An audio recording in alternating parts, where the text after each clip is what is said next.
When you're cold calling, is it best to use the landline, mobile, or something else entirely? Hi guys, my name's Deepak Shukla, founder at Pearl Lemon Sales. We're a sales training and development agency based in the UK, US, as well as serving clients worldwide. And here today in day 7 of 119 days of cold calling training, we're here to talk about the mechanics of landline versus mobile when you're making those cold calls. But before we get into it, if you want to get an additional 17 strategies we don't share in this training, then click the link in the description below to find out what they are. So look, fundamentally, this isn't a consideration that people always give actual credence to when you're placing your call.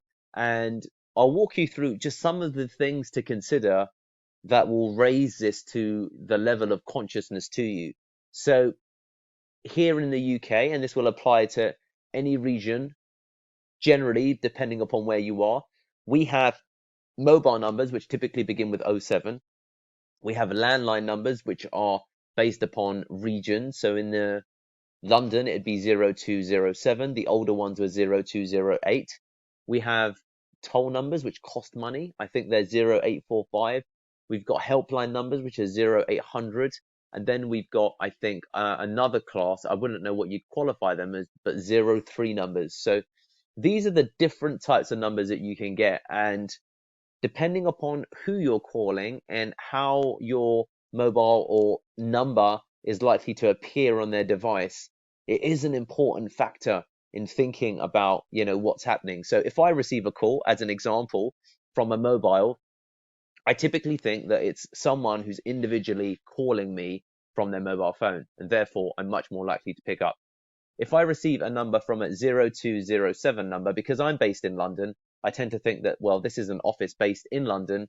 And I think that maybe it's my mortgage broker, maybe it's my solicitor, maybe it's my GP, maybe it's something related to work. So I might pick up. Maybe it's a sales call, but I might pick up.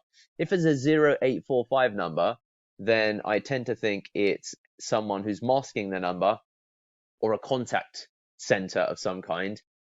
If it's a private number, I probably won't pick it up at all.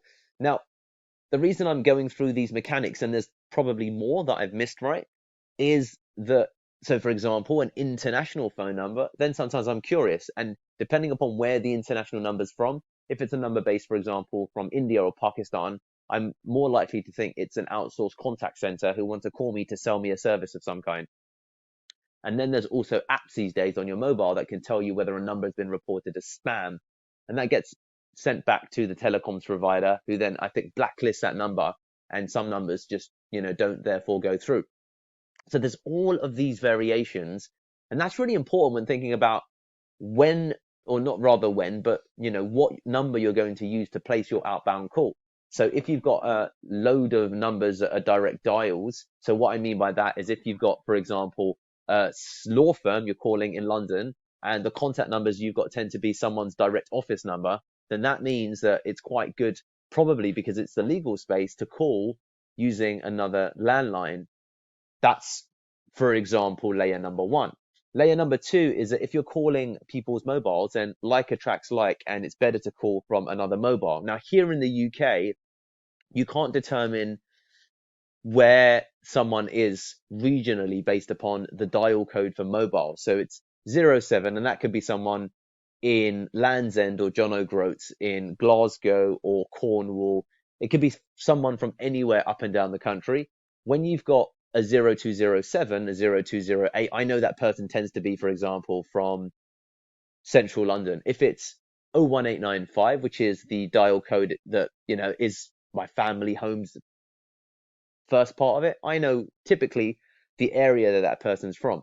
So based upon this, therefore, you can begin to outline some of the mechanics that you need to consider when placing your cold calls. Furthermore, when you're placing a cold call into a business, is it a business that's likely to have, for example, a telecom system that highlights a number that's calling? Is it going to be, for example, company with gatekeepers like receptionists? Because then probably doesn't matter what number you're calling from. So you need to factor in the varying types of numbers that you're calling, as well as the types of decision makers into the calls that you place. If you're calling from a 0333 number or 0845 number, then that's going to not obviously, but most likely get a lower pickup rate overall, because people see that, and you definitely don't think it's someone that you know, or someone that's got, any connection with anything that you do. So really give some credence to the number that you pick to call with. And that's also why, if we return back, for example, to VoIP versus mobile dials, it's why VoIP is so important, because whether you're calling from, for example, landline or mobile or anything else when you're cold calling, the important element here is choice. Okay.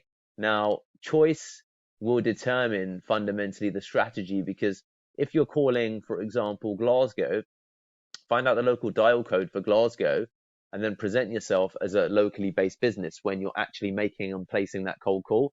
And tweaks like this significantly impact your pickup rate when you're calling, and not enough people give consideration. And when you're calling into a region you never called into before, find out from someone locally who knows the area how the actual numbers work, and then cross-reference that with your supplier to find out if they can supply it, okay? Because that's important. A good example of this was a real estate client that we had based in Chicago, and there were variations, pretty much like, for example, London and the surrounding counties, but there were variations even within Chicago based upon the types of numbers that people could recognize, like the types of cell phones. So whilst we don't distinguish at a cell phone level, I think it was a case there you could, but there were nuances. At my point is that you could only find out from someone who lives and works locally. So when you're placing these cold calls, you've just got to have the choice and ability to change numbers depending upon where you're calling into, because that's going to really impact the success of the call. So there you have it, guys. Landlines versus mobiles when cold calling. Remember, we've got 17 gated strategies just waiting for you. All you need to do is bing, subscribe, as well as click the link in the description below to get access to those 17. Get some.